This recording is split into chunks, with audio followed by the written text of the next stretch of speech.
दोस्तों कैसे हैं आप लोग। देखिए रोशनी तो पड़ रही होगी, वैसे थोड़ा मैं इधर हो जाता हूँ। तो देखिए आज हम स्टार्ट करेंगे पैनक्रियाज।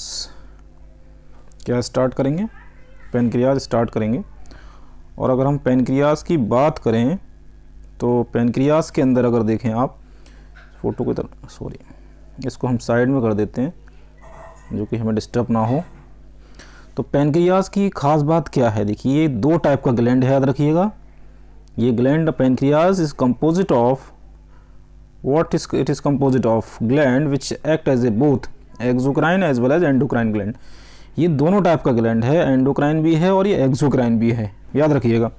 ठीक है, मतलब ये डक्टलेस से क्या करेगा, हार्मोन सीक्रेट करेगा, और डक्ट से क्या करेगा, डक्ट से ये क्या करेगा, जूस सीक्रेट करेगा, दैट इज पैनक्रियाटिक जूस। आगे बढ़ते हैं। The endocrine gland, endocrine pancreas consist of islet of Langerhans. अगर हम इसका टीएस कट करके देखें, अगर हम जो है पैनक्रियाज का टीएस कट करके देखें तो इसके अंदर आइलेट्स ऑफ लैंगरहैंस होते हैं। सेलों का एक ग्रुप होता है, याद रखिएगा। There are about how many, देखिए 1 to 2 millions of islet of Langerhans in a normal human pancreas represent only 1 to 2% of pancreatic tissues. पूरे पैनक्रियाटिक टिश्यूज के लगभग 1 से 2%, मतलब 1 से 2 मिलियन आइलेट ऑफ लैंगरहैंस हैं। जो टोटल पैनक्रियाज का कितना है, 1 से 2% टिश्यूज, मतलब 100% टिश्यूज में 1 से 2% टिश्यूज किसके हैं, आइलेट्स ऑफ लैंगरहैंस बनाते हैं। अब आपके जहन में आ रहा होगा कि आखिर आइलेट ऑफ लैंगरहैंस काम क्या करते हैं। अब कितने टाइप के होते हैं, देखिए the two main types of cells islets of Langerhans में, दो टाइप के जो मेन सेल्स पाए जाते हैं वो हैं आपके अल्फा सेल्स और दूसरे हैं आपके बीटा सेल्स। अब आप सोच रहे हैं दो टाइप के सेल्स हैं ये आइलेट ऑफ लैंगरहैंस में। तो जो अल्फा सेल्स होते हैं वो याद रखिएगा ग्लूकेगॉन सीक्रेट करते हैं, एक हार्मोन है, और वाइल जो बीटा सेल्स होते हैं वो इंसुलिन सीक्रेट करते हैं, याद रखिएगा। तो दोनों पोर्शन आपने देख लिए। आइलेट ऑफ लैंगरहैंस में दो टाइप के सेल्स हैं, अल्फा सेल और बीटा सेल। अल्फा सेल क्या करते हैं, अल्फा सेल ग्लूकेगॉन सीक्रेट करते हैं, बीटा सेल इंसुलिन सीक्रेट करते हैं। इंसुलिन की कमी से क्या हो जाती है, डायबिटीज़ मेलाइटस होती है, याद रखिएगा। आगे बढ़ते हैं। Glucagon is a peptide hormone, ये एक पेप्टाइड हार्मोन है, इसमें अमाइनो एसिड्स होंगी जो पेप्टाइड बॉन्ड से बंधी रहती हैं। तो glucagon is a peptide hormone and play an important role in maintaining the normal blood glucose level. Normal glucose level को मेंटेन करने के लिए ग्लूकेगॉन का बहुत इंपॉर्टेंट रोल है। कैसे काम करता है, ग्लूकेगॉन जो हार्मोन है act mainly on the liver cells, hepatocyte. Glucagon क्या करेगा, लीवर के सेल पे जाके उसको, लीवर को स्टिमुलेट करेगा। लीवर पे जब वो एक्ट करेगा उसके लीवर सेल्स पे, तो वहाँ से जब वो लीवर सेल्स हेपेटोसाइट है ना, उस पर एक्शन हुआ उसका, और लीवर के अंदर आप जानते हैं ग्लूकोज ग्लाइकोजन की फॉर्म में स्टोर रहता है, तो उस ग्लाइकोजन का ब्रेकडाउन स्टार्ट हो जाएगा। जब उसका ब्रेकडाउन स्टार्ट हो जाएगा ग्लाइकोजन का ग्लूकोज में, तो ब्लड में शुगर का लेवल बढ़ जाएगा। इसका मतलब ग्लूकेगॉन लीवर के सेल्स पे एक्ट करेगा, और लीवर के सेल पे एक्ट करने के बाद वो जो लीवर में ग्लाइकोजन स्टोर्ड है उस ग्लाइकोजन को ग्लूकोज में तोड़ देगा, और उससे क्या होगा, ब्लड में शुगर का लेवल बढ़ जाएगा, याद रखिएगा। इंक्रीज ब्लड शुगर लेवल, इसको कहते हैं hyperglycaemia, in which there is increase in the glucose level in the blood. In addition, इसके अलावा एक तो ग्लूकोज लेवल इसका बढ़ाने का काम है ग्लूकेगॉन का। This hormone stimulate the process of gluconeogenesis, ये gluconeogenesis which also contribute to the hyperglycaemia. ठीक है, इसमें क्या है, ग्लूकोनियोजेनेसिस है, मतलब ग्लूकोज का, ये देखिए पहले क्या हुआ, ग्लूकोज का ग्लाइकोजन का ब्रेकडाउन हुआ तो उससे ग्लूकोज रिलीज हुआ। उसके अलावा भी इसका काम क्या है, ग्लूकोनियोजेनेसिस में इसका में रोल है, फॉर्मेशन में, ग्लूकोज के फॉर्मेशन में। और क्या करता है, देखिए और भी काम है। Glucagon reduce the cellular glucose Uptake, एक सेलुलर अपटेक, कितना ग्लूकोज सेल को चाहिए उसका, ग्लूकोज का लेवल को रिड्यूस करता है। सेल अपटेक मतलब कितना सेल को अपटेक करना है, कितना यूटिलाइजेशन करना है, तो ग्लूकेगॉन उसको घटाता है। तो ग्लूकेगॉन एक तरीके का हाइपर ग्लाइसेमिक हार्मोन है ना। ग्लूकोज के लेवल को डाउन करने का काम, ब्लड में तो ग्लूकोज लेवल बढ़ रहा है लेकिन सेल को कितना चाहिए, कितना यूटिलाइजेशन है, तो उसको ये देखता है, उसको रिड्यूस करता है।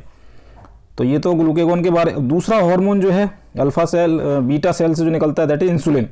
Insulin is also peptide hormone. इसमें कम से कम इमेच्योर इंसुलिन होता है उसमें 81 अमाइनो एसिड होती हैं, लेकिन जब इंसुलिन मैच्योर हो जाता है तो उसमें 51 अमाइनो एसिड रह जाती है मैच्योरेशन के बाद। 30 अमाइनो एसिड का एलिमिनेशन हो जाता है, याद रखिएगा, ये बहुत इंपॉर्टेंट पॉइंट है। तो insulin is a peptide hormone which play an important role in regulation of glucose homeostasis.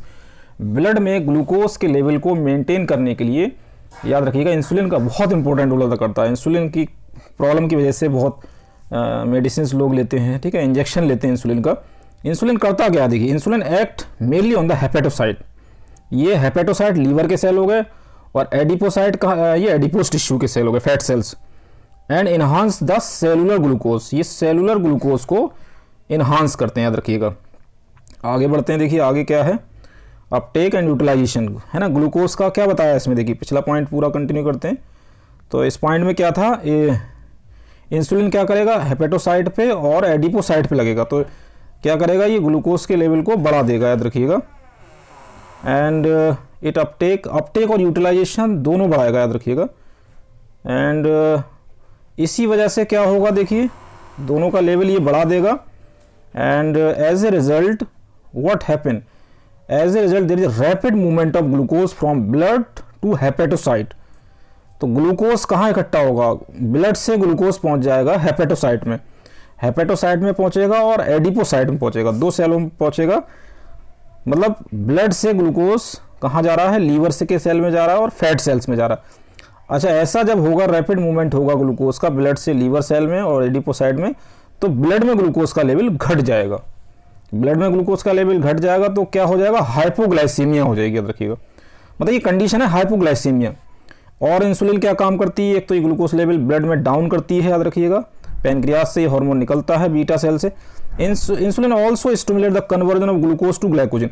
ये ग्लूकोज को ग्लाइकोजन में कन्वर्ट करती है ना, टारगेट सेल पे एक्ट करके। इसका मतलब ग्लूकोज से ग्लाइकोजन कहाँ बनेगा, लीवर में।